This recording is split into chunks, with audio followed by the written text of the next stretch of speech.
Good evening, everybody, and we've got a lot to get through this evening.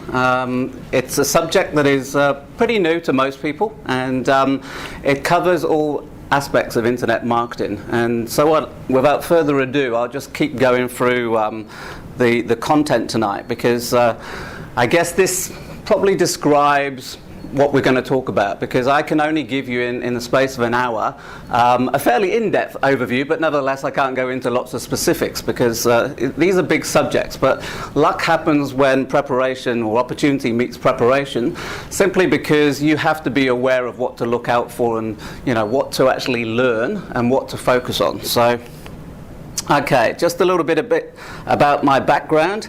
28 years in business development, and I don't like talking about myself, but at least you will have some idea that I've been developing sales online as well as offline for quite a long time.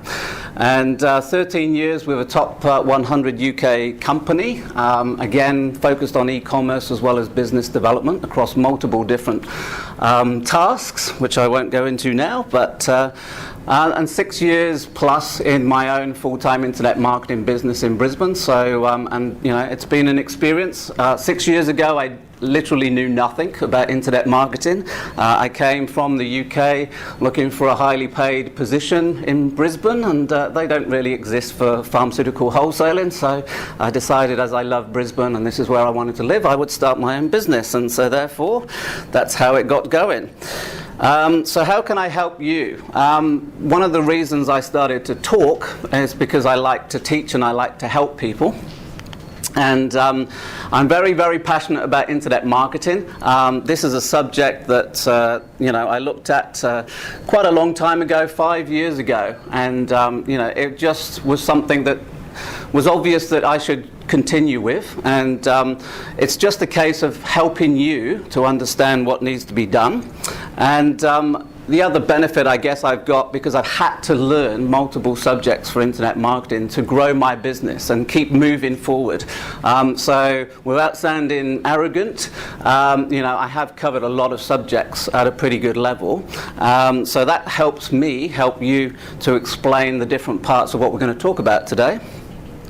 And my big unique selling point, I guess, as a company is that we look at the big picture strategy. So yes, there's lots of companies who do Google AdWords or SEO or videos, whatever it may be, but it's how this all produces, how it fits into a strategy, and that's what this is about as well. So hopefully you'll gain from that experience. But why should you care about this particular subject? Because you really can genuinely renovate an existing website and sell that for a profit, and you'll get to see that you actually have a lot of different choices as to how quickly you do that as we go through this evening.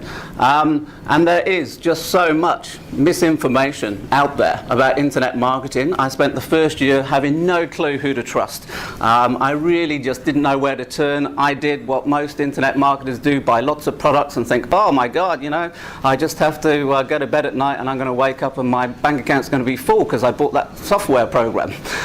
It doesn't work like that, not surprisingly, but hey, I had no idea. So I spent the first year searching for people I could trust and I could work with. But as far as this presentation, this is low investment and low risk. So nothing is without risk and nothing is without commitment, but ultimately, compared with other forms of investment, as I'll just touch upon this evening, this really is something that everybody can do at whatever level that you wish. And there really is a higher potential ROI, return on investment, than your typical real estate or even stocks and shares. And that kind of sounds a bit out there for me to say that, but you'll see that there are some really big examples of where this works for everyday people as well as multi-millionaire internet marketers. And yes, if you've ever bought real estate, and there's nothing wrong with investing in real estate, there's a lot of restrictions and a lot of laws you have to go through, and this is not without its laws. And I don't know if Malcolm's in the room yet, but I think Malcolm was due to be here. He's an internet lawyer, but nevertheless, he would be able to help you in that respect, because you do still need to be aware that there are laws. So just briefly, in terms of my credentials, as I say, I hate talking about myself. myself, but the reason I can confidently stand here and talk about different aspects of internet marketing, because I literally have worked and continue to work with some very, very successful internet marketers who make 1 million plus a year, and that's all I can tell you, because I'm sure it's a lot more than that. But so you can go to my website and check out the testimonials, because I'm not here to talk about myself, but at least you need to know my background. So those are some of the other subjects that I've focused a lot on across, conversions as well as driving traffic, because lots of people talk about driving traffic to websites. Not many people talk about conversions, and so I'm going to focus quite a lot on that as we go through. So what do I hope that you can get out of this website, this presentation, You'll be able to learn a lot quicker from the information that we go through this evening, and you'll actually get a chance to hopefully make some more money along the way. Now, this takes time as well. Nothing is a get-rich-quick scheme, but nevertheless, that you'll be fast-tracked towards that opportunity, and you will get to see some cutting-edge information that I don't think most people in the room would be aware of. So I'm pretty sure it's going to be of interest to you. And so what are you going to get from a learning? You'll actually get to see how you can make choices about short and long-term profits. So yes, you don't have to do things just one way. You do have some choices. And there are some different monetization strategies. And don't worry, I'm going to explain that, what that means as we go through.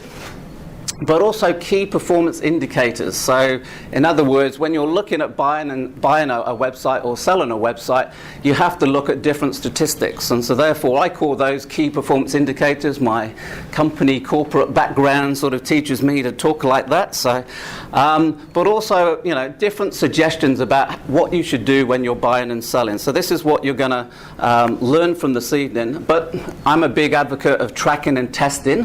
And when you're going to buy a website, you have to know statistics that are meaningful and valuable, because if you don't, you may well be buying a website that's never going to make any money.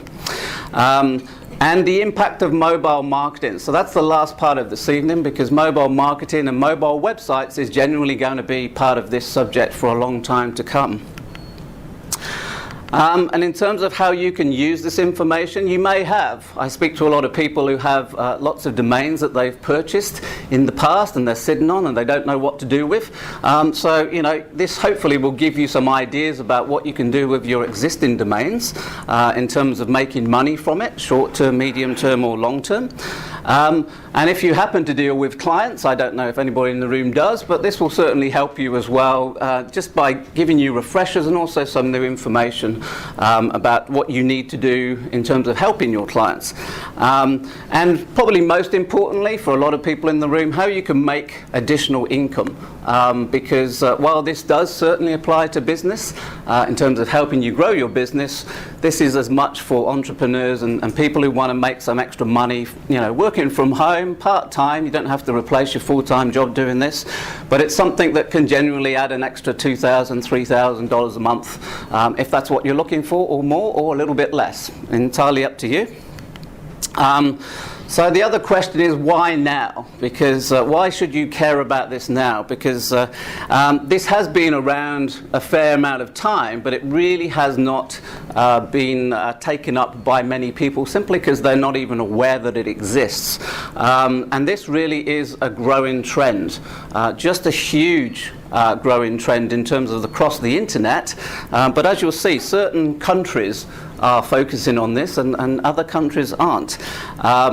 But you have the opportunity to do the typical sort of buy low and sell high, and that really is what this is all about. So you're looking for, I hate to say it, rundown websites that haven't been used for their potential, but that you can actually then take and renovate yourself and actually make a profit as a result.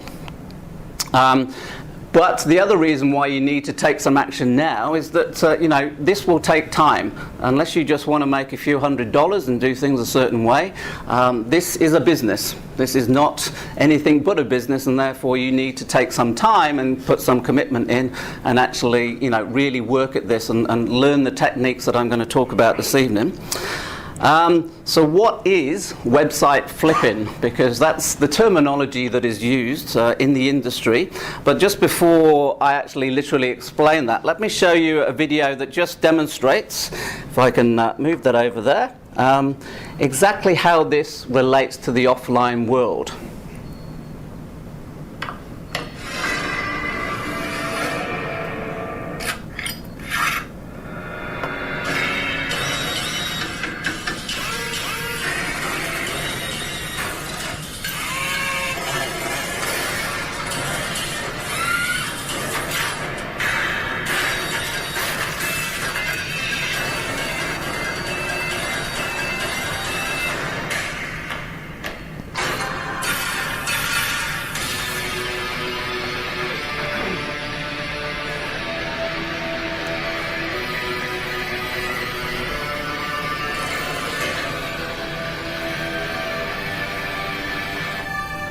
Okay, so most people know of the program, and this is no different but for websites. So really, you know, this is just a topical subject in more than one way, as we'll talk about. So in terms of what is website flipping, it's very simply, as you will see on the screen now, buying a website, optimizing it, that can mean lots of things, driving traffic, improving the conversions, as we'll talk about, and then obviously making a profit from it or making an additional income, whatever it is that you're aiming for.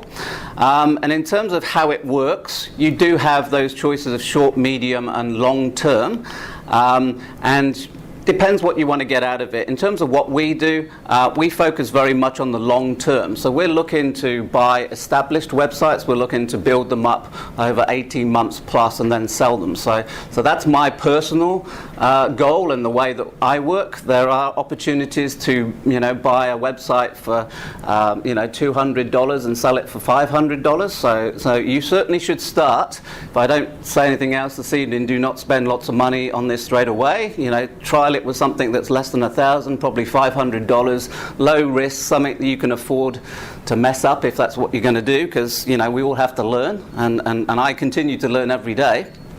But our philosophy is very much to hold on to websites long term, because then you can actually show the buyer that you have a track record, and that's really what they'll be looking for. And the other part of our strategy, which could well be yours as well, is if you're in a particular niche, you want to add certain websites that are complementary to your money website, as we call it in the internet marketing world. So therefore this is a way to action that opportunity just by looking for complementary websites that can gain extra qualified traffic, can actually find opportunities from different areas that you would never get or never think about with your own website. Okay. So here's some recent examples of large and small website sales. So if you like the big examples, there's $300 million there. So if you think this is not big, then it certainly is, because AOL were willing to spend $300 million on the Huffington Post. And certainly that shocked a lot of people. But equally, if you actually want to take a much different example, Facebook Burst.net was sold for $2,250. Now that's not just a domain, it had some content on there as well, and they actually put some effort in to make it look like a normal website. But nevertheless, this is very much accessible for everybody in this room, no matter where you are today. And then you've got Bankaholic, $15 million. He didn't have any staff. He was the only one that built it. I wouldn't mind, selling a website for $15 million if I'd built that up on my own. But these are real life case studies. And then you've got a blog, an info blog, again at the lower end, but nevertheless sold for $2,500, and it was only 1 month old. So when I talk about making a few $100s, well, I try and keep it conservative, because I'm not here to hype anything up. But there's a classic example: 1 month old, $2,500. Now, what was the profit? I don't know, but nevertheless, that's not bad for a month. Okay. So how much would you expect to earn from buying and selling websites? Well, that's a difficult question to answer, because obviously you have to be careful, and how long's a piece of string. But nevertheless, there literally is no limit to how much money you can make from buying and selling websites. Clearly, you've got to have some money to make money. That's a given. But nevertheless, there are several people making thousands a month. Certainly achievable for everybody in this room, and there are many people making much more than thousands. But that applies to all aspects of business, all aspects of being an entrepreneur. There's always someone who's making millions and someone's making thousands and less. But I put the disclaimer on the bottom simply because, everybody's circumstances are different and everybody's skill sets are different, and you would expect me to say that as well. So what does it actually depend on in terms of you making the money? Anybody who's been in internet marketing for a while knows the choosing of the niche is the most important decision you make. And there's a lot of questions you need to ask yourself, as well as a lot of research that you need to make. But there's no doubt that is the key question. Now, two things that spring to mind, and I'll just keep it brief because I can go off into subjects very easily. But do you go into a highly competitive niche and think, oh my God, how am I going to beat all these people? Or do you go into what most internet marketers tell you to do and go into a niche where there isn't much competition and hey, no one knows about this niche, so I can really make a lot of money? Well, to be honest, I don't think there's too many niches where there's no competition. I think most people know of certain niches. It's just a question of how confident are you, because I have certainly seen a few examples from some of my mentors where they purposely go into the most competitive niche because that's where the money is. And that's a very clear message that I'll never forget. So either way, you need to do your research, and we're going to cover that this evening. But yes, stating the obvious for anybody who's been in internet marketing a while, if you want to make money, you've got to have targeted traffic and you've got to optimize your site. Big subjects on their own. We'll touch upon them, and you have got to test and track what's working. And you'll hear me say that quite a lot. But it also depends on what other people deem, to be a suitable price for your website, and how are they valuing your website, and we'll cover that as well. So, how do you choose a niche? Big question, and again, you've got to know where to find this information. Is it growing or is it declining? So there are many tools online, of which I'll mention a few now, for looking for trends. So you might want to write these down because I don't have them on the PowerPoint, but I'll do them off the top of my head. Google Trends is one. So these are all free. Don't have to pay anything for it. You've got Trendistic. So if you're wanting to know what's being talked about on Twitter, because that's the live chat that's taking place, whether you approve or not of Twitter, you must look on a tool like Trendistic. There's many other tools, but it will actually show you what is being talked about with your keyword phrases on Twitter the most, and whether it's going up or whether it's going down. And there's also a blog online. It's called Blog Pulse, P-U-L-S-E. It's from Nielsen, the market research people. And this is an opportunity, again, to see what's trending as top popular subjects on blogs. You can use Google Blog Search. Doesn't necessarily show you trends, but nevertheless, that's useful. And you've got other tools like Google Insights, so I-N-S-I-G-H-T-S. All of these are giving you local information about keyword phrases, particularly with Google Insights, and they're giving you trending topics that you need to know about before you make that decision which niche you're going to go into. And when you're making this decision, yes, this may sound obvious, I don't know, but positioning is a phrase that is hugely important because you've got to know the competition inside out and backwards before you jump in. But you've also got to say, okay, how am I going to position myself as a website business in this case, and how are you going to be different? What's your unique selling point? And do you really understand the pains and frustrations of your target market? Do you live, eat and breathe, or can you, or are you willing to live, eat and breathe what they do? Because one of the suggestions I've heard many times over the years is, if you're going to go into a niche, go into something that you're passionate about.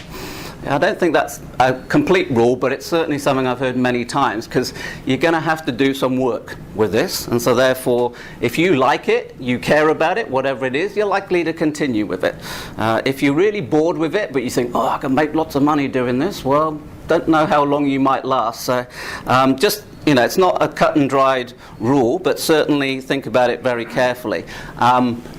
And the number one rule of marketing, what needs are not being met in your niche right now that you can do something different with. Because if you don't find this and you just do the same as everybody else, you probably won't get a valuable website, that's going to sell for a reasonable amount of money, because you'll just be, looked at just the same as everybody else. Okay, so you have some choices in terms of which business models to choose. Not too many. These are all big subjects on their own. But the first question is, are you going to sell a product or are you going to sell a service? So, and I don't assume this anymore, because I'll never forget a telephone conversation I had probably 4 years ago with a very, very senior, successful offline business coach. And when I spoke to him on the phone and said, you can actually get sales and leads from your website, he said, you're kidding me, Andrew. Can I come and see you? Because I didn't even know this existed. And this is an offline, very successful business person. So the reason I say that is because services are as important as products when you're making a decision about which websites to buy, because e-commerce is a great opportunity, but you just have to be extremely aware that you have to manage suppliers, and even if you do drop shipping where you don't physically have to hold the stock, you still have to deal with the out of stocks and the delivery problems. But I personally know some guys who make millions from e-commerce sites, so I certainly would never say don't do it, but just weigh up the pros and cons. But these are the business models. So affiliate marketing, for anybody in the room who doesn't understand what affiliate marketing is, it's literally referral marketing but online. And so when you give somebody else the opportunity to promote your website in this case, and it leads to a sale or qualified lead, whatever value you put on it, you pay them a small percentage of money as a thank you. Now you have to make that decision what is viable, but nevertheless this is a huge topic and a very popular topic, because if you don't have your own product, you don't want your own product, you do affiliate marketing, you promote other people's products, and you can make as much money. Because I, again, know a millionaire marketer who only does affiliate marketing, and he doesn't have the hassles of customer service because it's not his product. He is very, very good at traffic and conversions. And so that was his decision. And so affiliate marketing is something that you can do even if you don't have a product today. But you can have advertising on your site. Now there's different forms of advertising. You can get companies to advertise on your site, which is a very popular thing. There's also something called AdSense, Google AdSense. And for anybody who doesn't know what that is, you have probably gone around Google and seen some little small adverts in places that you really weren't looking for them, but they just happen to turn up on the website. Might be the top right, top left, bottom corner, whatever, but that's the Google Display Network, and that's part of Google AdWords. And so therefore those people who are putting those adverts out there get paid a certain amount of money when people click on those ads. So if you have those on your site and that's the sole reason for you making money, and there's lots of websites, I guess, at the beginning of the chain that have AdSense on it, and I have seen people making $3,000 to $4,000 a month with Google AdSense. Now it doesn't make as much money as it used to, but it's certainly still a viable proposition. If you don't want to make like thousands and thousands and thousands, it will give you a suitable income, but you have to still do the work. So that's an alternative. And then another very popular subject, which we won't go into now, but membership sites, training, videos that you can record from your computer about your expertise, putting it into a membership site, charging a subscription fee, a monthly income, $27, $47, whatever you want. But this is a lot of work. So what if you could actually buy an existing website that already has a lot of content. For whatever reason, they don't want to use it, they kind of bored, they got an illness in the family, who knows what the reason is, but you could quite possibly pick up an amazing bargain of stuff that would take you months to generate. So, and that's really what we're talking about here. So you have to start to decide at the beginning, what is the way that you're going to make money from the website that you're actually buying. So in terms of how you increase your income once you've actually purchased, invested in the website, these will be obvious and big subjects. I will touch upon them very briefly, otherwise we'll be here for many hours. But there is something called a Panda update, which for anybody who doesn't know what that is from a Google point of view, this is the biggest change in how websites are found on Google since they introduced something called PageRank, which is an authority number that Google give to websites. And so this is the biggest change. It's happened in the last 6 months, dramatically changes how you need to view your websites. So whether you're buying them, renovating your existing ones, this is a big change. And in simple terms, you have to be very careful of duplicate content on your website. Do not in any way allow that to happen, because now Google for the first time ever are giving you a website score. And I don't know what that is out of yet, but certainly if your score goes down because you have duplicate content, you are going to have a hard time getting found on the internet, on Google anyway. So, so this is a big change in the way that they work. There is a lot more to it. Come and talk to me afterwards, because I need to keep moving forward. But you will be probably aware Facebook have made a lot of changes as well. So why am I telling you all about this in connection with targeted traffic? You have to be aware of how to use these assets, because this is what Facebook is, it's what your website is, and it's what whatever marketing tools you use in are assets. But we're talking about websites as assets this evening, and I'll cover that later. But this is all part of your marketing portfolio and can easily be part of your business that's sold. And then you will be possibly aware there's Google+, which is the competitor to Facebook. So you need to be aware of it. You need to know the basics, or work with someone who can advise you, because this is all going to make a huge difference to how much money you can make from your websites, because people will be looking at all these assets and working out what the value is. So in terms of what I call website outcomes, that's conversions in a different terminology.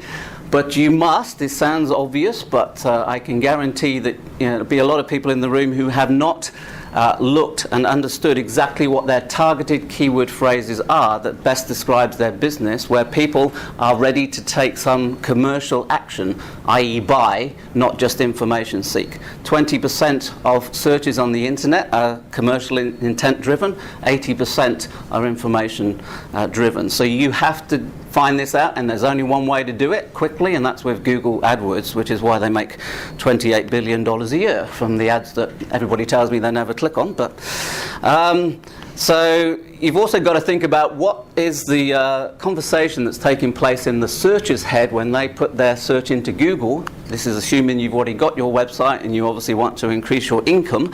You've really got to understand the psychology of what are they thinking about. Big subject, but nevertheless extremely important. And while website design sounds kind of, oh well, that's obvious, isn't it? Website design, well, what is the objective?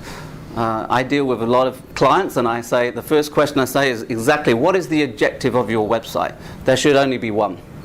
Most people have 6 or 7 and confuse the hell out of every visitor. I have to challenge myself on that on a regular basis. So what is the call to action that you have on the money sites, or the complementary websites that you have? That is what you've got to think about. One main call to action per page, no more. Okay, so other aspects that can influence how much money you make from your website you've purchased. Marketing copy. Very, very few people use marketing copy. They all know about content, and that scares people a little bit with content, but it shouldn't. But content now on your website is hugely important. That's part of Google's change. But when I talk about marketing copy, it's really an opportunity to get inside people's head what are they thinking? And this is why marketing copywriters get paid lots of money in some respects to actually do this every single day of the week. So don't underestimate the need for marketing copy, not just content. But you must, this is kind of an internet marketing 101, but for many people, they don't capture people's details when they visit your site.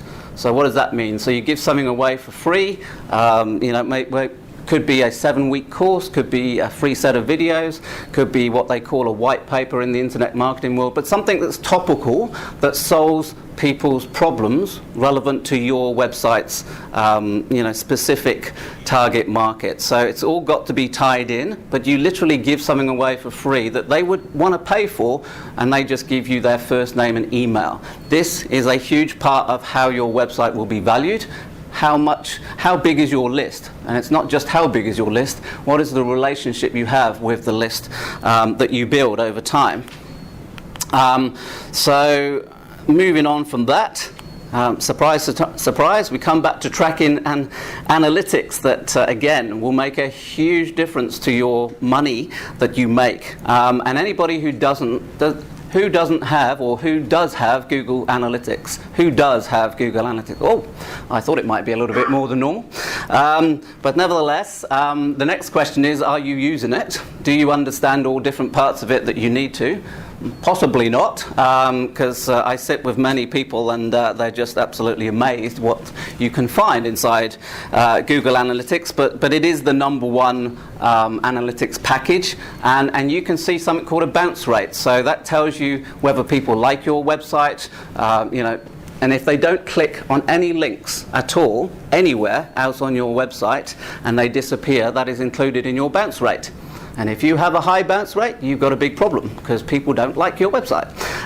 So this is why you have to take notice of this, and this is broken down per page, and I'll just leave it at that. But it's the visitor profile, understanding what they like and what they don't like, and something that I take for granted myself, but I remember the times when I didn't think about this, but there are keyword phrases that can make you money in your website that you've bought or renovate, or that you're renovating. Then it's all in your analytics. It's telling you what people want from your website, and you need to know what it is so you can create the content. Another way to track what's working, i.e. what's making you money, is something called URL shorteners. So there's Bud URLs, which I personally use a lot, because but you have long, what I call ugly URLs, like with lots of numbers and dashes, and just goes on forever. So you wouldn't want to be sending that out to anybody. And so these URL shorteners literally put it in a nice, user-friendly way, that with Bud URL you can say /marketing. Instead of bit.ly, which is free, but it just says /12567, whatever it may have. So you pay your money, take your choice, but this is a way to track. When they click on that URL shortener link, it actually tracks, the IP address and how popular your link is. So just something to be aware of. But in terms of selling your website, there's 3 different approaches that you need to be aware of, and that's the market approach. So looking at the big picture, how many rankings have you got on Google, Bing, and Yahoo? What are the keyword phrases that they apply to? But what's your competition doing? Because the buyer will want to know that. So if you don't tell them and they are switched on, they're going to be asking you these questions. So this is why you need to be very aware of the marketplace that you're in, where you're trying to sell your website, and clearly, what is the demand at that time for the product or service that you're promoting, because things change. And so therefore you need to be able to justify exactly why you're asking a certain amount of money. And in terms of the cost approach, how much would it be for them to recreate your site?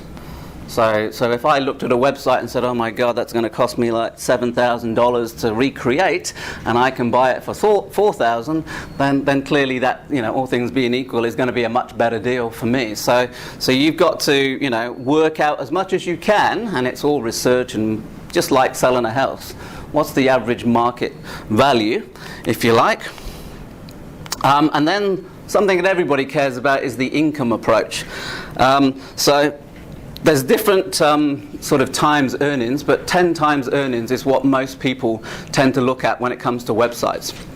And an offline business is 3 times earnings. So you can start to work out very quickly the big opportunity this is. And I can tell you that's conservative, because I know of many sales that is 16 times, 24 times, the monthly earnings. So, and this is where the money is really made, and there's still a huge amount of bargains, if you want to call it bargains, out there.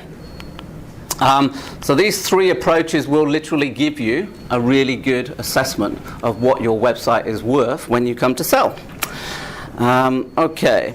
And one of the questions that I get asked a lot is, well, how legitimate is this as a business? I mean, do businesses really buy websites? Like, it's kind of intangible, you can't really see it. So does it really happen? And so what I thought I'd put in here is what is considered to be assets in terms of being sold and purchasing, because I went to a site which I'll explain in a minute that sort of just gives you the definition, and this applies to websites.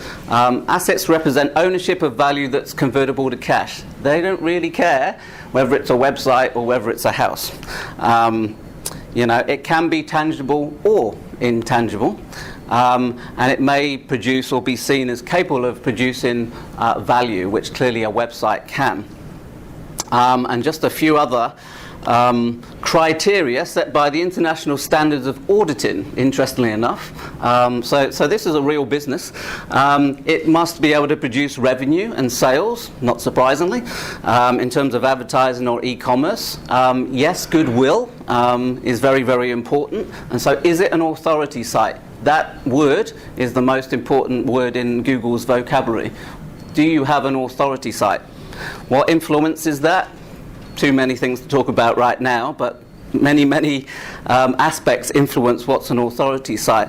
But can it produce a non-monetary value to a website? So in terms of branding, can you really put a figure on that? Probably not. If you're recruiting, how helpful is that to you if it's actually going to save you a lot of time and money? So it's not necessarily how much cash is coming in from that, but it's all part of what people look at when they're actually going to buy a website asset.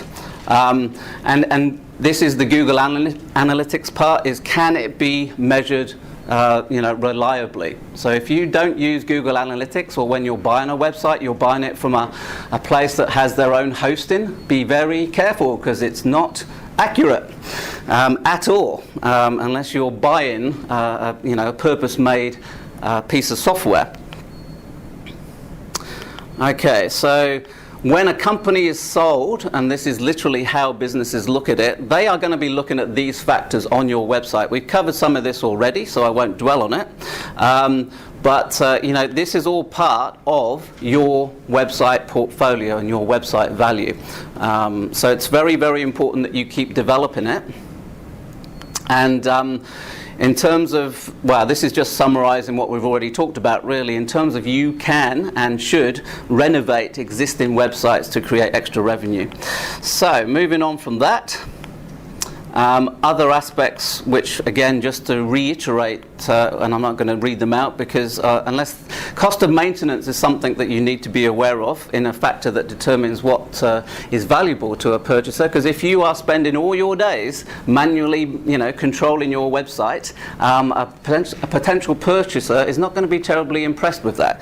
But if you've got lots of processes in place, lots of systems, an automated solution that keeps your time down, that you spend working on your website to create whatever revenue it is, they're going to be much more interested, and you can just hand that over. Whereas if you have to have everybody trained again, and you have to work in the business like twice as long as you were before, not really going to be that attractive to potential buyers. So has it got a potential to grow? I guess there's certainly going to be marketplaces where it's hit a plateau. So you have to be aware of this information when you come to sell your website, because you've got to, basically prove that there is room to grow. And if you're using, technology and software, is that your technology? or is it somebody else's technology? If it's somebody else's, how much does that cost? All hidden questions that a serious buyer would want to know when they're purchasing your website. And here's some real life examples to bring it back into context. We all know about YouTube. I've mentioned Huffington, we've mentioned Bankaholic, but Retail Me Not is another one. These are millions of dollars taking place. So if you don't think this is real business, I can assure you, I think it's Fairfax Digital bought Spritz, I think it's called, for $40 million. That's a lot of money. So, and you don't have to be in that league. You can start at the 2,500, 500, etc. But I'm just letting you know that this is available. So in terms of mistakes to avoid when you're actually buying a website, I'm just going to go through this very quickly, and just keep me posted on the time, Aaron, because I can't see the time on here. But the seller's background, you've got to check them out.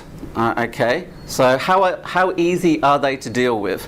You need to ask them questions, and you need to research them online. And how willing are they to give you extra information? So other mistakes that you could make, if it sounds too good to be true in the way that they, in their marketing copy, selling their website, it probably is, not surprisingly. If you do this, you can get that. But look at the whole figures and the background and see whether the information they're supplying is congruent or incongruent, i.e. not consistent. So you need to check all these things out. And in terms of domains, another mistake you might make is, how popular is the domain? If it's only just been released, or it's been around 5 years and no one's ever bought it, well, probably may not be something you necessarily want to buy in a hurry. But so you're looking for a domain that has more established track record, at least 6 months in some respect, whether it's with content or whether it's something that somebody else has bought and they just don't want it anymore. Because this is another part of Google's algorithm to decide what authority you have as a website. Another mistake to make, if you buy a website, and this is even more important now, and it's got scraped content, and scraped content means copying, in simple terms, and RSS feeds, that's used for managing blog information. I won't go into that now, but there's many rubbish sites out there, which is why Google have done what they've done to eliminate as much as they can what's going on. So, and if you are buying a website and you can't see the Google Analytics, don't buy it, because if you can't track it, you can't test it. And I've already mentioned that Google Analytics is the mainstream option that people like. Is it a seasonal product? Quite something that sounds obvious, but you could miss. You think, that's going to be every month. Hang on a minute, it's only like 3 months a year. Didn't really realize that. But is that only one source of traffic? Because if it's Google, and Google slaps you, which is the terminology for internet marketing when they don't like you, your business is gone. So you need to have multiple different ways to get traffic to your website, and that's what you're looking at when you actually come to buy. So if you're buying a website and only has one form of traffic, I would not touch it, because you've got a big risk there. And clearly, is it making more money, likely to make more money or less money? And customers coming back, and does it have what we call a lifetime value for the customers? Are they coming back for 5 years, 3 years, 10 years? You've got to be aware of that. That's part of the valuation. And just to focus on the analytics again, this is how you make the quick wins with the renovation, okay? What do I mean by quick wins? You might have broken links on the site. It might be what we call leading to the money page, where you really have your big offer. But if there's a dead link, simply not working, and you can identify that because you understand how to, you can suddenly find that you're making a lot more money. And that has been proven many times. And you can put goal tracking in Google Analytics to see where are they leaving your website. So if you've invested in a website and you can't work out why it's not making any money, well, you need to know why they're leaving and where they're leaving, and think about what you could do to rectify that. So that's exactly what I've mentioned there. So I'm going to mention this literally for seconds because we don't have time. But one of the questions you'd be saying, well, where do I buy and sell websites? The number one site on the internet, bar none, right now is Flipper. And they recently achieved $50 million worth of websites sold, and that's only since 2009 on the internet. So if you don't think this works, there's the proof. But interestingly, UK, Canada, and the US is where most of the buyers come from on Flipper. And you need to be searching by the number of visitors and be aware that there is a reserve price. So if you don't hit that reserve price, which they don't tell you and shouldn't tell you, by the way, then they're not likely to sell it. So that's a big subject, but you want to check out Flipper tonight. Don't go spending lots of money. Keep it $500 or there or thereabouts. But I did mention this for Malcolm, but I'm not sure he's in the room, so we'll actually play this back to him later. But I would suggest, because there are some questions about whether you can actually buy certain domains, and I had a chat with Malcolm from Dundas Lawyers not so long ago, and it was very interesting because you think you can just buy any domain. Wow, no, because he just said they'll come after you and you need a contract, and so Malcolm's a great guy to talk to from a legal perspective. And I'm just going to finish off with something that you just can't ignore: mobile marketing and mobile websites, because this will be part of people's portfolio, and they may well have mobile websites already that you can purchase, even though it's relatively new. But why should you care about mobiles? Because there's literally hundreds of millions of searches every single week on mobile phones, and it's only growing at an amazing pace. 300 million smartphones sold. Now in Australia, I think it's something like 10 to 12 million, so clearly it's different in Australia, but this is an internet business, obviously. But a fascinating figure that I know from working on mobile marketing a lot is that by the end of next year, $200 billion will be spent just by purchases through mobile phones. Today it's around 100 billion. So where's that going to come from? Well, everybody in this room probably has a mobile phone, and one time or another, you've used it to surf the internet, and if you haven't, well, it'd probably be an iPad, whatever tablet that you're using. But this is all part of mobile, just so you're aware. So let's just quickly look at YouTube to stop me talking. What do they like about video and mobiles?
So when Google and YouTube get behind videos and mobile, you know that it's important. So, and for anybody who doesn't know what a mobile website is, and it's not converting your existing website so it's mobile friendly, that's okay, but you still can't surf on it, and I hate it because I have to scroll back and forwards and I can't find anything.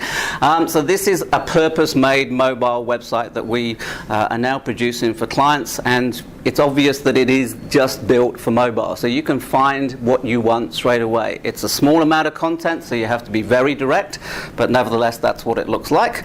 And in terms of other really important parts of the information, 50% of searches locally have commercial intent. So if anybody cares about selling anything locally for whatever reason, this is huge, and it is going to, if it hasn't already, take over the number of searches taking place on PCs and Macs. So mobile is here to stay, and from a conversion point of view, they take action.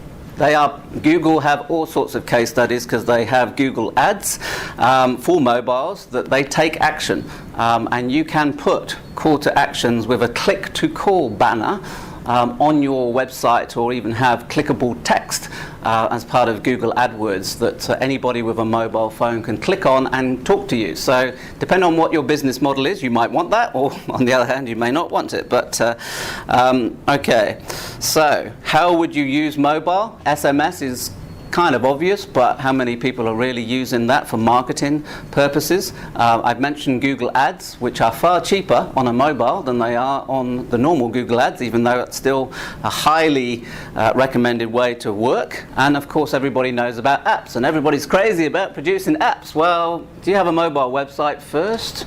Or do you have one already? Probably not. So probably maybe worth getting a mobile website first, because I've asked this specifically to one of the top mobile marketing sort of guys in the world, and his recommendation is most definitely get a mobile website first, because you have to do a lot of marketing to get that app found. And I'm not saying that don't create an app, but be very aware you've got to do a lot of marketing, because there's still a limited amount of space on everybody's mobile, and you don't spend 3 hours looking for every single app. But you can and should consider doing contests via mobile phone, and there is technology now where you can text to win, and you can vote and participate in surveys and quizzes. And you should put videos on up there for mobile phones. So this is part of your portfolio and your promotion to make more money for the website that you've purchased. And lastly, from an information point of view, I leave something that, how many people in the room know what a QR code is? I see technology based. More people than normal, so it's obviously catching on. But I'll show you a quick, for anybody who doesn't know, and maybe this will amuse you just as we finish now. This is a video about QR codes. Darlings, how lovely to see you. I bet you're just dying to know what QR codes are, aren't you? Well, there we go. The QR stands for quick response. The code, well, it's a box of dots that looks not unlike, well, me. Now in Japan, they've been found on everything from buses to business cards, right through to green beans even. We can contain all kinds of information, and we're now being used by the likes of Nike, those Flintstone people, M&S that do the foodie things, and BMW, along with Google and even Facebook. Yes, you can now get us on Facebook as well. What you should do right now is try this for yourself, and I'll show you how to do that for free in just a couple of seconds. So, why not find out a little bit more about us by talking to my friend on the left of the net? And just to actually show you some real life uses of QR codes. Whoops, I didn't like that. So let me see if this will work. I got a funny feeling looking at that. Oh, here we go, yes. It's going to work.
And so just while the credits are rolling there for the video, I have to tell you something about a company called Tesco's from the UK needed to expand into Southeast Asia, and they thought, how can we increase our market share? And I just absolutely love this story, because people spend a lot of time waiting for underground trains, and so they said, okay, well, the walls are not being used, are they? So let's paint some products of what we sell, which is supermarket stuff, and they would put the QR codes literally over the food products. And so while people were waiting for their underground trains, they would literally point their camera at the products and do their shopping. By the time they get home, the shopping's done. How cool is that?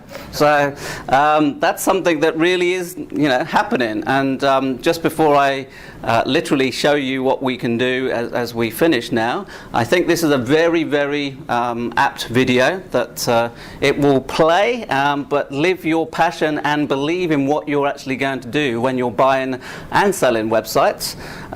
But let's make this work. What would be the single most valuable piece of advice you could give us to even attempt to create some of the value that you guys have done with your very impressive companies? People say you have to have a lot of passion for what you're doing, and it's totally true. The reason is because it's so hard that if you don't, any rational person would give up. It's really hard, and you have to do it over a sustained period of time. So if you don't love it, if you're not having fun doing it and you don't really love it, you're going to give up. And that's what happens to most people, actually. If you really look at the ones that ended up being successful, unquote, in the eyes of society, and the ones that didn't, oftentimes it's the ones that are successful love what they did so they can persevere when it got really tough. And the ones that didn't love it quit because they're sane. Right? You wouldn't want to put up with this stuff if you don't love it. So it's a lot of hard work, and it's a lot of worrying constantly. And if you don't love it, you're going to fail. So you got to love it. You got to have passion. Okay, so and that is a great message that I can't even add to really. And so just to literally finish off now, that you have leaflets on your seats, that we focus, as you can probably tell, a lot on what works for websites. So if you literally want a free website review, please contact me via email, phone, SMS, of course.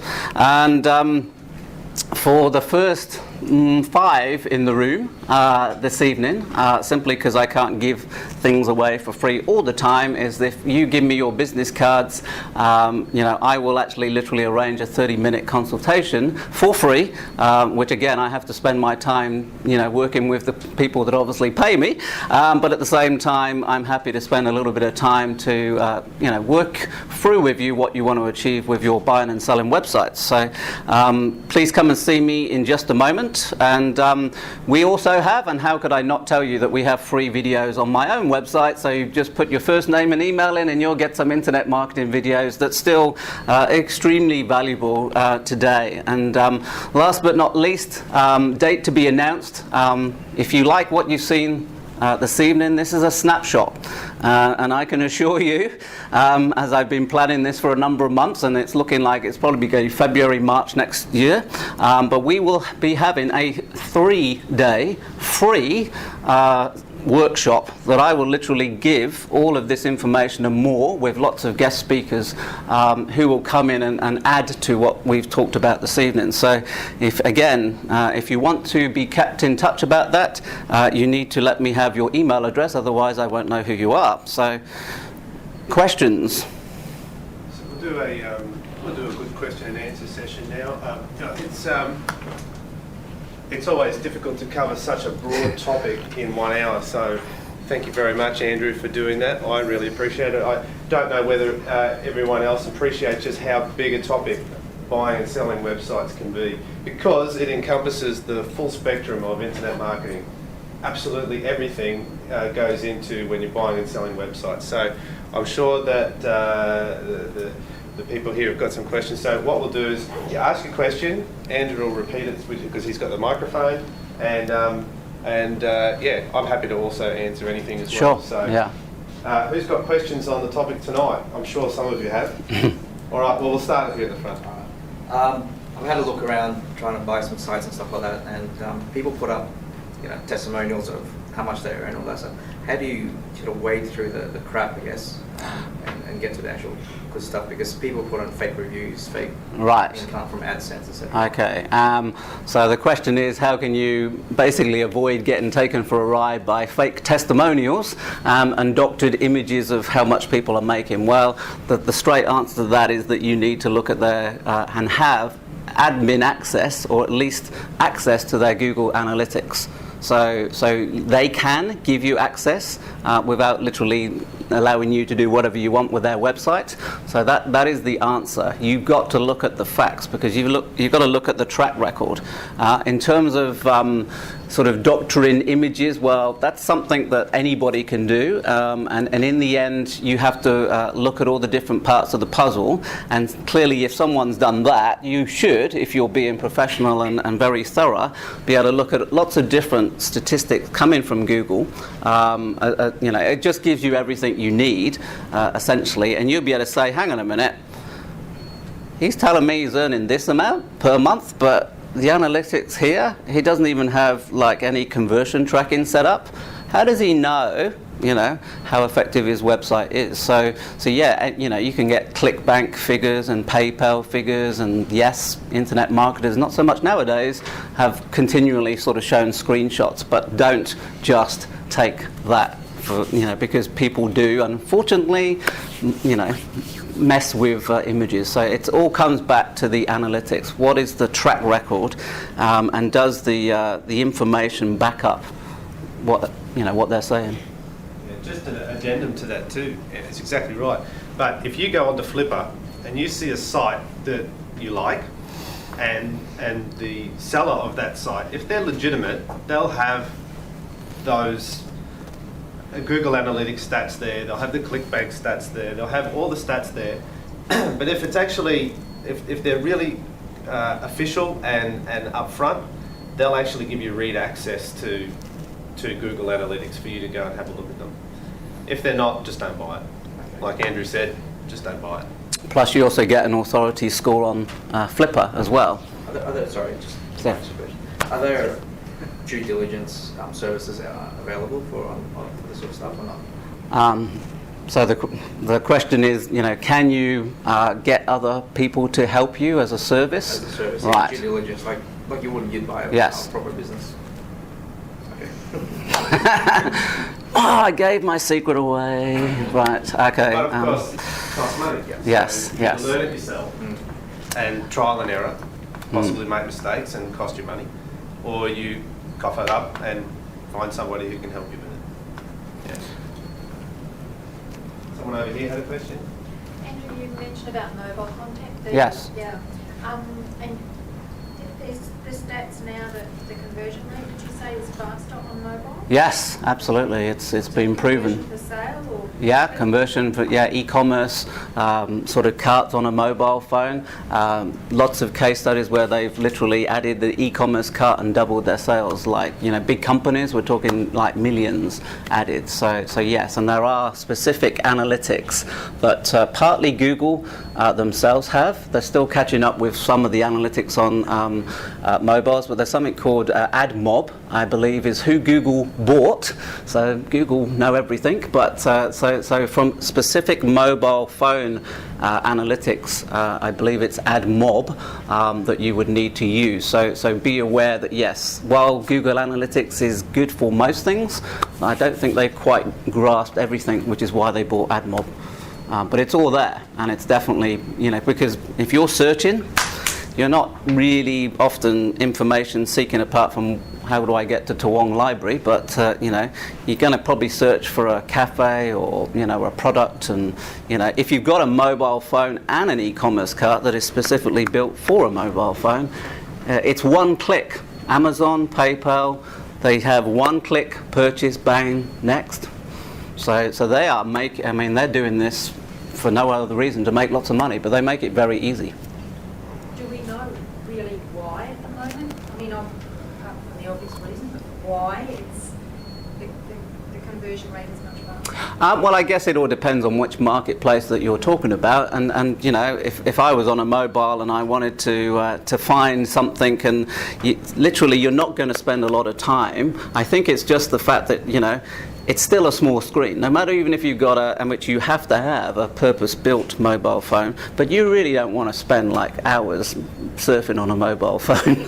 I mean, an iPad might be different, but at the end of the day, so you kind of like want to get what you want and get out, because unless you just literally spend all day walking around looking at your mobile phone and not doing anything else, which I guess some people do, but you know, we all have to work in some way. So yeah, I think that's what it is. It's just the human nature of my, you know, I know what I want. I need to act because I need to, you know, get on and do other things, and I don't have the distractions of surfing, you know, all over the place easily, because the amount of mobile phone websites, specifically mobile phones, are still that small, which is why people are losing huge amounts of money, because they haven't gone out of their way to build a mobile website. Because I hate looking at websites where I can't actually scroll. It's just like, get me out of here. So.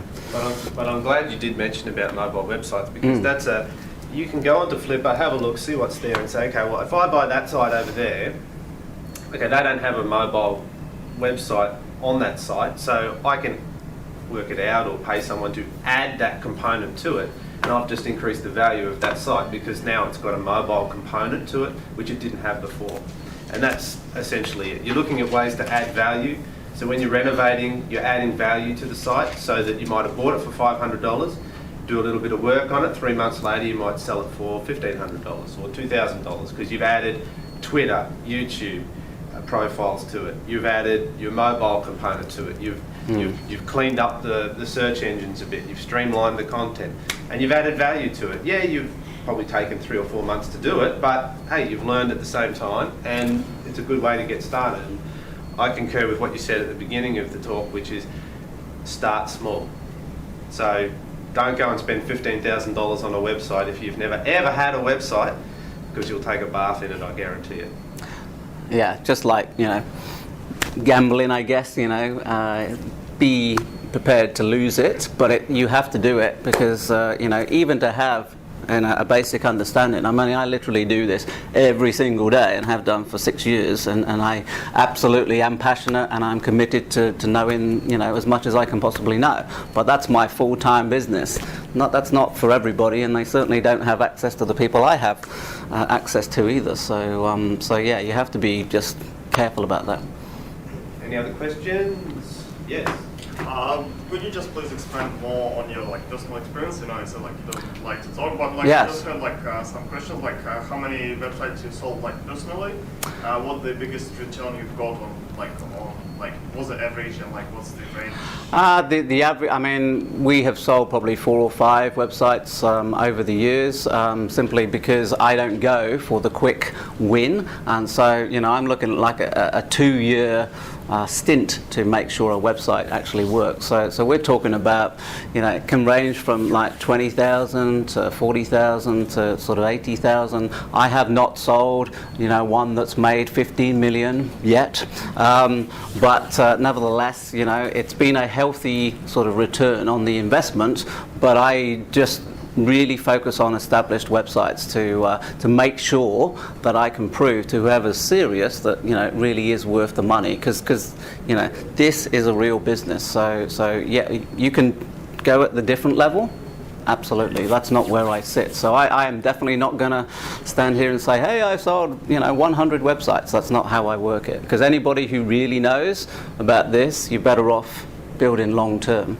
So and yes, you don't reveal the marketplace.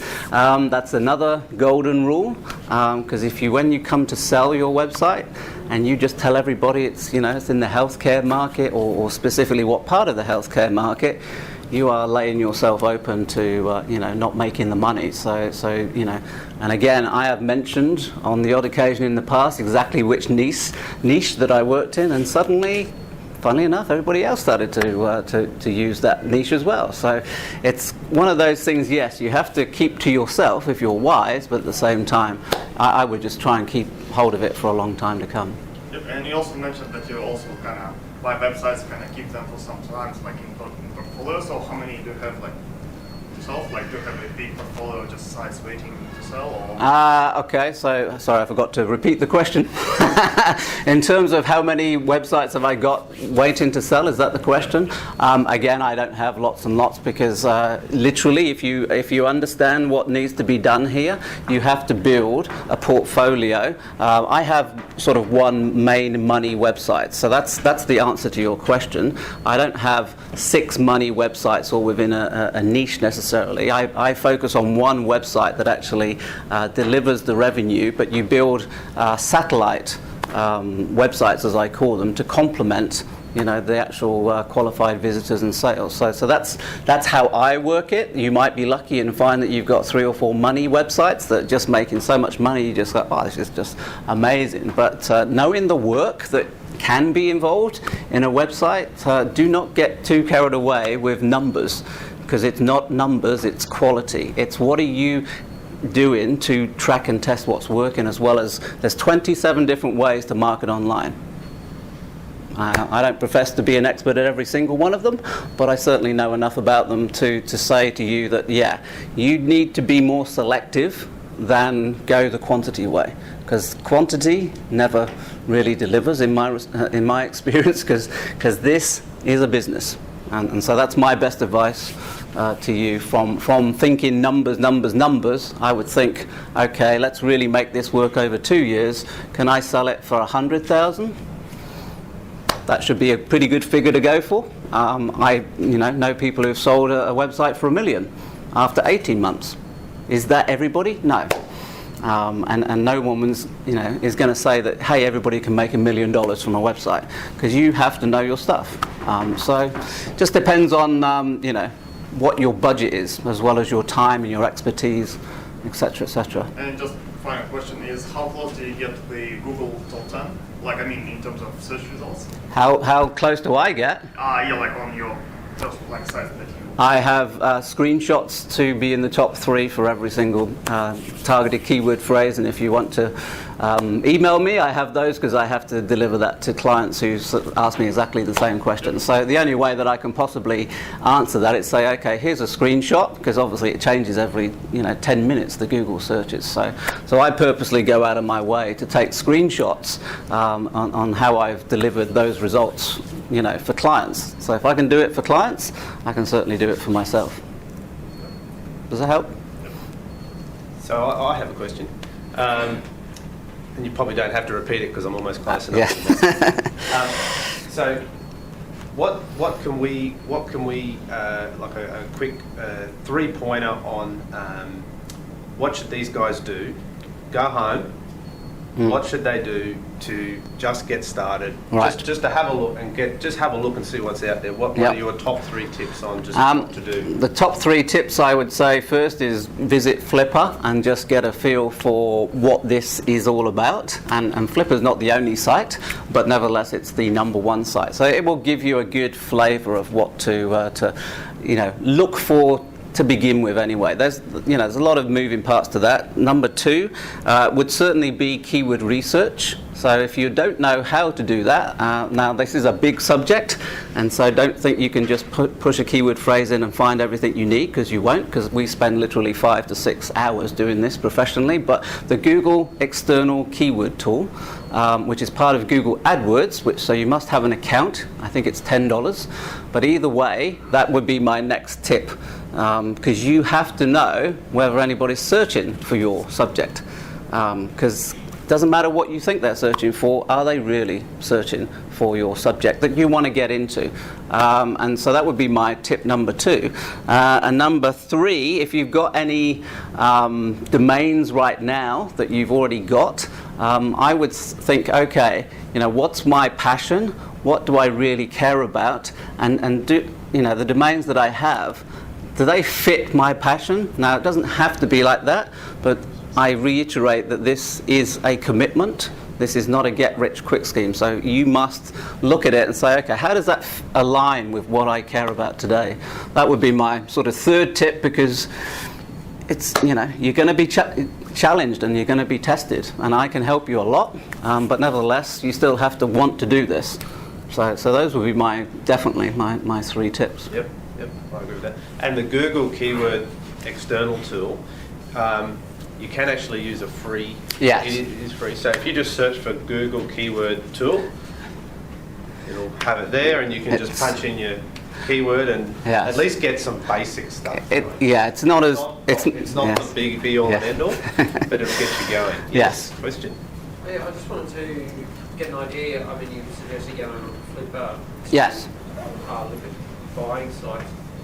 What about the other side of things, selling sites? Yes. How do you try and maximise the value and find the best buyer for websites? Okay. Yes, Flipper and the other side of the transaction. Yep. Okay.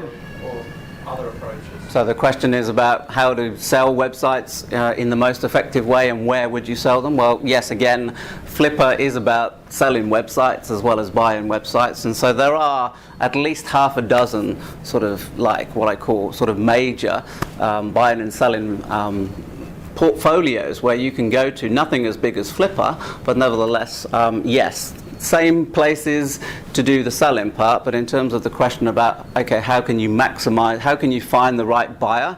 Well, there's something called a website broker, which we are certainly moving rapidly forward with, because yes, you need to know where to place your adverts and you know what's relevant, and this is all part of internet marketing. But a website broker's job is to actually literally find you the best buyer, help negotiate the sale, and take a percentage, just like a business broker for an offline business. So yeah, certainly that's what we are focusing on quite heavily at the moment, because you still need to know your way around the internet.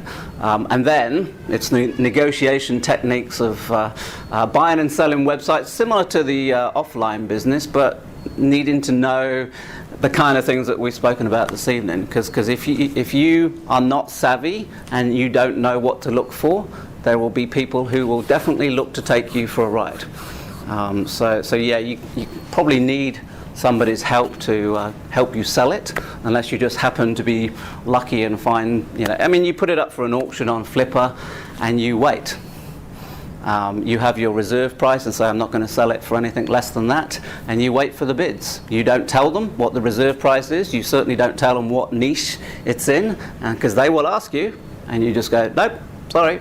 Even on Flipper, you wouldn't say the niche. I wouldn't look at an ad that didn't say what niche it was. Wow. You can give a ballpark figure of like healthcare. Yeah. So that's if you want to call a niche. But if you said, okay, you know, what is the core part of that niche? Is it sort of I don't know, cutting, you know, dropping your weight by, you know, 50 pounds, you know, next month, whatever? You're not going to get into that detail publicly. Clearly, if they put a bid in and, you know, you accept it, then that's going to be part of the negotiation to make sure that you will obviously, they'll be asking about your analytics, and so they're going to sort of see by the keyword phrase what kind of content that it is. But what I'm saying is, you want to know what website. Of course, and they're not going to literally buy it, you know, blind. But I'm saying you don't put that out there. That is a top tip from a guy that sold 5 million, 50 websites for $5 million, and Put the URL of your yes, site. don't do it, because you are just going to get, you know, you're not going to get the result you want, and it is a known sort of problem, and I totally take on board that if I was a buyer, I'd want to know what it was about first, but that's all part of your due diligence. You just don't go and publicize it, is what I'm saying. You know, you have private messages, and you can tell them what you want.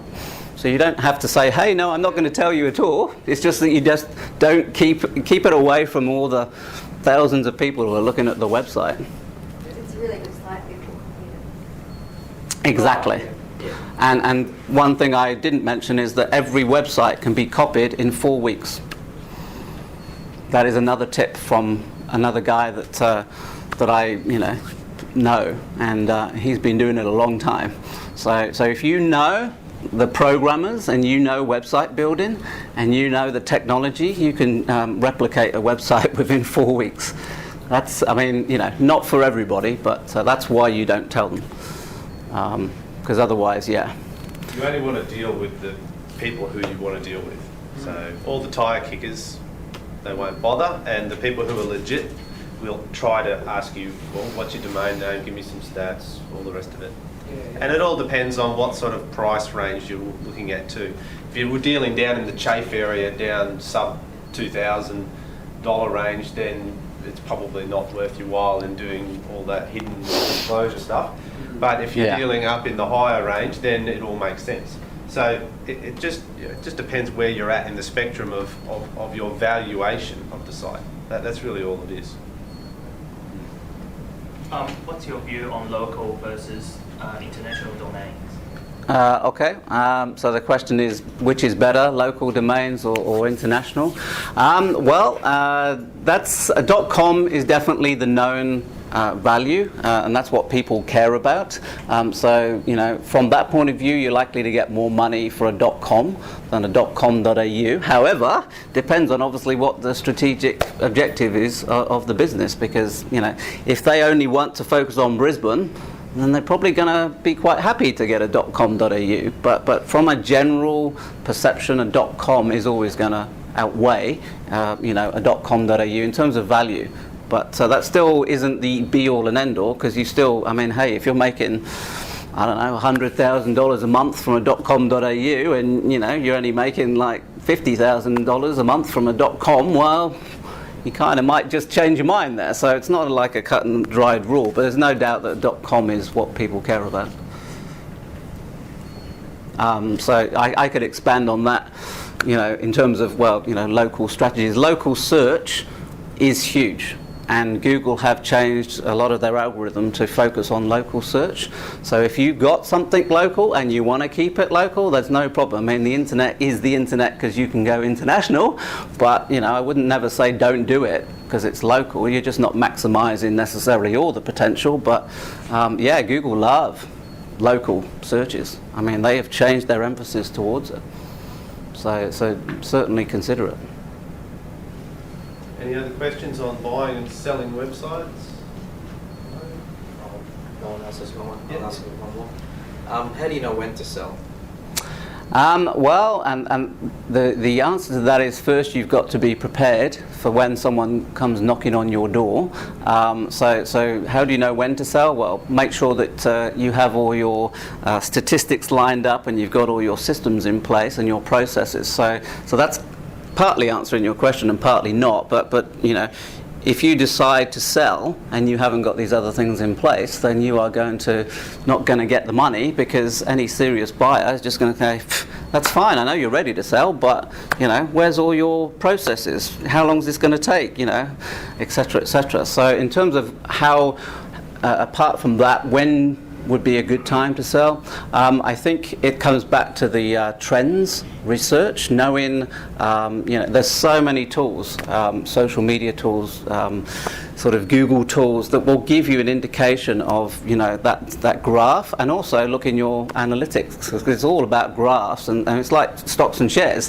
How do you know when to sell a stock and share? Well, not that I'm an expert in that respect, but I've been to enough seminars that yes it goes up, yes it goes down, and you put a line there and it's kind of, you sort of sell it there. Well, I don't know if it's quite as exact science as that when it comes to websites, but certainly yes, use all the tools that show you what the demand is. So if you're seeing a consistent trend, and you think, oh God, is this really, it just might stop soon, and you've got all your other processes in place, and you don't want to do it anymore, because the main reason why people sell often is like they just don't have the time to do it anymore, or a family crisis has happened.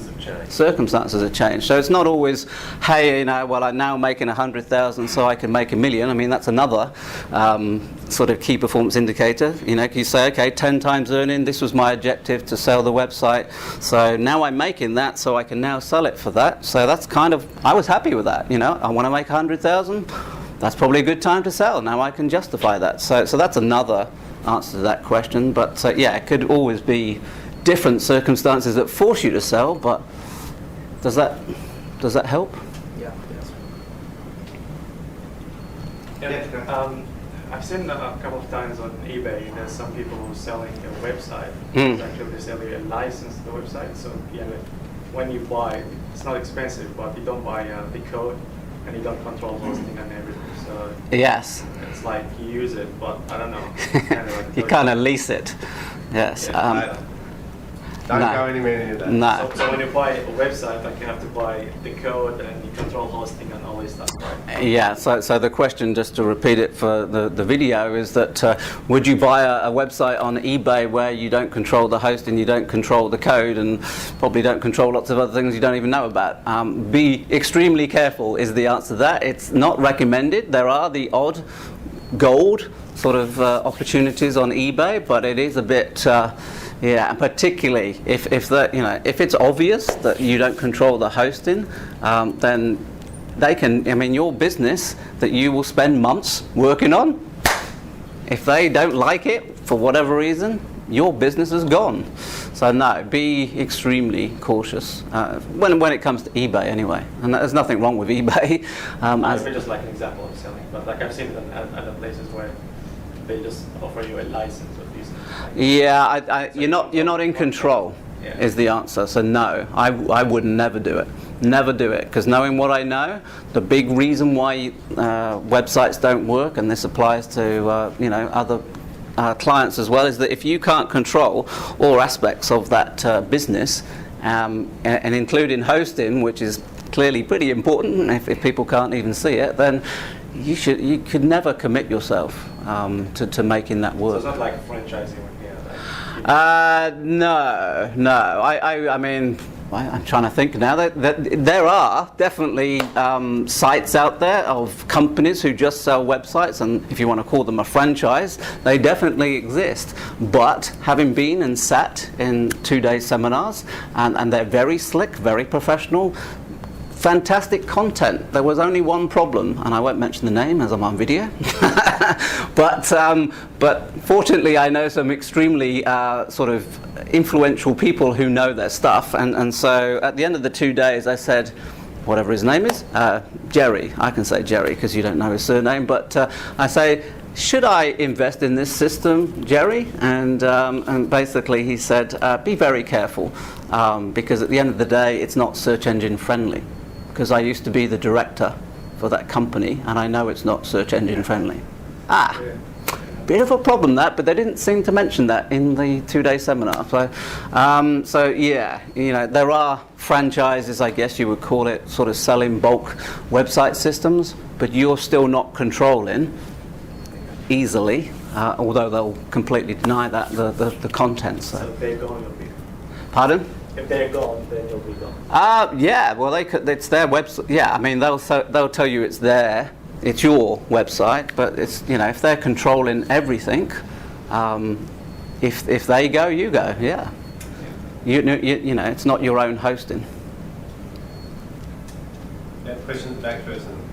On the subject of hosting, what's if intending on selling? What's the best way to go? Like if I'm building the site on my own server, for argument's sake, and I go to sell it. Should I sort of deploy that to a third-party server? No? You mean in sort of as you're transferring it, or? Yeah, well, if I'm hosting it currently on my server and I sell it to you, yes. do I just sell you the image plus the domain name? Or? Well, basically, yeah, I will repeat the question that it's in terms of if you have a hosting provider right now, tell me if I'm repeating this correctly, and you want to sell your site, should you change the hosting to a third-party provider before you sell? Is that the... how do you transfer it? What you're asking? Yeah, right, okay. In terms of transferring the site, there's something called, and I think this answers your question, so tell me if it doesn't, but there's something called escrow. And so escrow is something that is used on various sites across the internet. It just means that you put money up front in a secure environment, and it is kind of not released until every party signs an agreement. So that's one part of how you sell the website and how you transfer it. Clearly, any website has to be transferred with files that you have to, send across in FTP terms or whatever it may be, but at the end of the day it is the website file, so you want to leave that until the last possible minute, clearly, which I think is why you're asking the question, because yes, you don't want to be sending them anything until everything is legally binding, so you don't need to transfer your hosting, because ultimately it makes no difference to them. They can't access it now, and you're certainly not going to give them access to your server. You would send them the files, so yeah, never let them get access to your server, because they could do anything. So ultimately, what the purchaser is then responsible for their own hosting, is that? Yes, simply, and HostGator, from a non-hosted point of view, unless you've got a company that's already doing it for you, HostGator is always a good. There's lots and lots of companies, but they're the most popular one. So yeah, does that help? It does. Thank you. Good question. Yeah, I just wanted to ask about the direct approach, both in terms of buying and selling. On the one hand, we have some websites, and we occasionally get people saying, "Oh, we're interested in buying your websites," and it's usually time wasters looking for an absolute bargain. Right. But on the other hand, sometimes you see a site and you think, this is an opportunity. Looks run down, but it could be fixed. But if I contact them, what are the chances that they'll get back? How from both directions can the direct approach? Well, we were discussing that before we started this evening, and so how can it be done, and should it be done? Certainly yes, you should strongly consider the direct approach. You obviously do have to really know your stuff in that respect. Flipper protects you for all the reasons that they've spent a lot of money putting all the safeguards in place. So if you do it yourself, clearly you don't have those safeguards, but yes, one of the secret tips for advanced marketers, or someone who's not advanced, who's using someone who knows what they're talking about, is to look down the search engines at page number 5 or 6 and see if there's something called a page rank 5 website. For anybody in the room who doesn't know what that means, it just means that's a pretty good authoritative website for Google, and you should approach them if it all ticks the boxes as much as you can see, then they will probably never have had anybody who has approached them that often, if at all, to say, "Hey, I'd like to buy your site," and they go, "Really? Why do you want to buy my site?" And so there'll be some people who just be ready to go, "Okay, fine, I don't understand why you want to buy my site," but clearly the downside to that is that someone go, "I've got something valuable." Yeah. But that's human nature. So, but yeah, you definitely should follow through privately. But we were talking about approaches, and people who are serious can find out your contact details by domain searches and reverse engineering, and then send you an offline leaflet, as we were talking about this evening, where they've really done their homework, they've put it together professionally and said, "Hey, we'd really like to approach you to buy your website," and they've literally posted it, handwritten, "Come and have a chat with us," and so those are professional buyers who know what they're looking for, and so you can do that, or if you don't have the experience, you work with someone who does know what to look for. Yeah, I've had it both ways. I wanted to buy a site that I like the domain name, and I found the owner's name in Whois, and sent 2 emails and no response. So I moved on. Yeah. I've also had the reverse, where someone approached me because my name protection had expired, and an email came and saying, "Do you want to sell?" And after a week, I thought, I'll send a response. And so rather than me making the first offer, I thought, well, let them make the first offer. So I said, "How much are you prepared to pay?" And I'm still waiting. Right. And that was 3 months ago. Yeah, they're just typing. Yeah. And you can't stop that.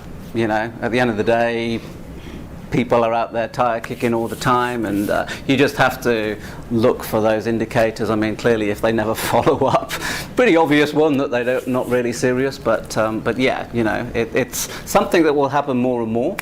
And if you really, are switched on, that you will be looking away from the obvious places as well as on the likes of Flipper, because there are millions of websites and people who just have not a clue about what we've spoken about this evening. And you know, for whatever reason, I don't know, they've got lots of authority links and suddenly they've got a page rank 4 or page rank 5. Not that that's the most important thing, but certainly that's one of the indicators. Yeah, well, as soon as they get a flipper, they start developing a clue. So I guess it's harder to get a bargain. Well, it is. That's why I'm saying, you know, selectively look privately, because yes, of course, those people on Flipper are more likely to be aware of what they need to do. But I guarantee you, knowing what I know, I'm sure Aaron would agree that there is a certain amount of information that you need to know. And in my experience, in even sort of internet marketers who've been doing it a while, don't necessarily know all the type of subjects that we've spoken about this evening. I almost guarantee you they don't, because I was part of a very high level professional development program of which I heard many questions and actually asked more questions than anybody else about these topics. And frankly, even at professional levels, people don't know this stuff. They really don't. So I wouldn't get worried about, hey, Flipper's kind of saturated or anything like that, because they have an idea, but most people are not doing it professionally. So. No. Any other questions? We might wrap it up. One more. All right, last question, and we'll wrap it up. What we'll do then is, just before we do that, we'll have the last question, and then if you want to just hang around, have a mingle. We're out of here by 9. You can leave after that if you so choose, or we'll just have a mingle and chat. What's your question? This is more of a legal one, so I'm not sure if you can answer it, but you sell a site which has got a good niche and you've segmented your market. How far away can you set up a, I guess, almost like a sister site that is in a similar niche but different segment before they can sue you? Well, that depends, and I'm not a lawyer. And if Malcolm was here, he would definitely intervene here. But I would say my personal interpretation would be, depends on the non-compete clause that you obviously put in the contract that that is involved in the other site, because clearly, yes, I mean, if you were buying a site from somebody else and you thought, okay, that's great, now I've bought that, but maybe they have another site that's in a sort of related part of that niche. Well, I think it's up to the seller to decide what they put in the contract that you have to sign to buy the website, to say, hey, look, that's fine, I'm happy for you to buy this part, but don't necessarily use this site with any other information that I disclose to compete with me over here. Now, this is where a lawyer would need to advise you, because I don't have that experience to say, hey, this is the line where you tread, but I'm sure there is a definite legal aspect to that, and it's really up to the seller, in my personal opinion, as I say, I'm not a lawyer, that they would have to put in there a clause. And how effective is a non-compete clause? Well, that's open to interpretation, but certainly it's been effective for people who've worked for companies. Don't compete in this space for the next 6 to 12 months, otherwise we'll come and sue you. So, I mean, you can't really stop someone, marketing in a different niche. I mean, you just can't. I mean, it's... I was more talking about, I'm selling a site. Yeah. How far away can I set up? This is a good niche. Okay, well... That's a legal question, and that's one that you would have in the agreement that you have between the buyer and the seller of the site. And then, of course, that's up to you to negotiate with the buyer whether or not you're going to go and hose them in about 12 months while going to do another one. So that's up to you and them to decide that. Yes, it's what you feel comfortable in putting in the contract, I think.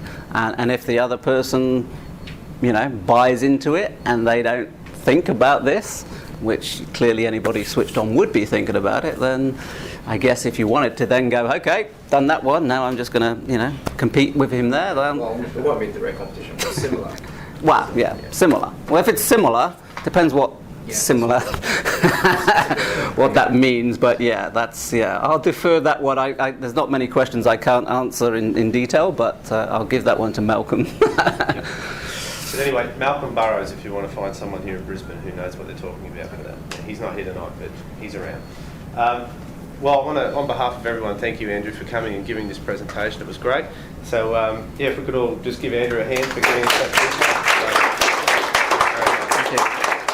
So Andrew's been kind enough to give you leaflets so you can contact him later. But other than that, we'll just break and have a chat if you want, and otherwise we'll pack up and see you again next month. Next month, I think we'll be talking about outsourcing. So if you want to learn about how to get more done in your business by not using yourself and using other people's time, then outsourcing will be for you. So, all right, so we'll put that up on the meetup group, outsourcing for next month, and if I can't find anyone to talk about it, I'll cover it. I can talk about it easily. All right. Might do a joint presentation. Yes. All right, okay. Thank you, everyone.